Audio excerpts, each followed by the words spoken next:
കേരള ബ്ലാസ്റ്റേഴ്സിന്റെ ആരാധകർ കഴിഞ്ഞ കുറച്ച് വർഷങ്ങളായിട്ട് ആഗ്രഹിച്ചിരുന്ന ഒരു കാര്യം അല്ലെങ്കിൽ കാത്തിരുന്ന ഒരു നിമിഷം വന്നു. മാഗ്നം കേരള ബ്ലാസ്റ്റേഴ്സിന്റെ ഉടമസ്ഥതയിൽ നിന്നും ഔട്ടായിരിക്കുന്നു.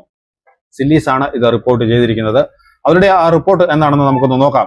ഞങ്ങൾ കൺഫേം ചെയ്യുന്നു, മാഗ്നം ഈസ് ഔട്ട്. എഗ്രിമെന്റ് ഇന്നലെ ഹൈദരാബാദിൽ വെച്ച് സൈൻ ചെയ്തു. ഫസ്റ്റ് പേയ്മെന്റ് ഓൾറെഡി ക്രെഡിറ്റ് ആയി കഴിഞ്ഞു. അനൗൺസ്മെന്റ് പുറകെ തന്നെ ഉണ്ടാകും. എന്നാൽ കേരള ബ്ലാസ്റ്റേഴ്സിന്റെ സിഇഒ അഭിക് ചാറ്റർജി ഈ വർഷവും ടീമിന്റെ ഓപ്പറേഷൻസ് കാര്യങ്ങൾ കൈകാര്യം ചെയ്യും. അത് മാത്രമാണ് ചെറിയൊരു പ്രശ്നമായിട്ട് നിൽക്കുന്നത്. അഭിക് ചാറ്റർജി ഈ ഒരു വർഷം കൂടി കേരള ബ്ലാസ്റ്റേഴ്സിനൊപ്പം തുടരുമെന്നത്. ബാക്കി നോക്കിക്കഴിഞ്ഞാൽ ഒരു ആശ്വാസമൊക്കെ തോന്നുന്നില്ലേ? അടുത്ത സീസൺ കാണാം എന്നൊരു ആഗ്രഹമൊക്കെ നിങ്ങൾക്ക് തോന്നുന്നില്ലേ? ഓക്കെ, ഇനി നമുക്ക് കാത്തിരിക്കാം എന്താണ് ബ്ലാസ്റ്റേഴ്സിൽ വരാൻ പോകുന്ന മാറ്റങ്ങൾ എന്നറിയാം. ബ്ലാസ്റ്റേഴ്സിന്റെ പുതിയ ഉടമസ്ഥരെ കുറിച്ചുള്ള ചില റൂമറുകളൊക്കെ വന്നിട്ടുണ്ട്. വിശ്വസനീയമായ കേന്ദ്രങ്ങളിൽ നിന്നുമുള്ള റിപ്പോർട്ടുകൾ നമുക്ക് ലഭിച്ചിട്ടില്ല. അതുകൊണ്ടാണ് അത് നിങ്ങളുമായിട്ട് പങ്കുവെക്കാത്തത്.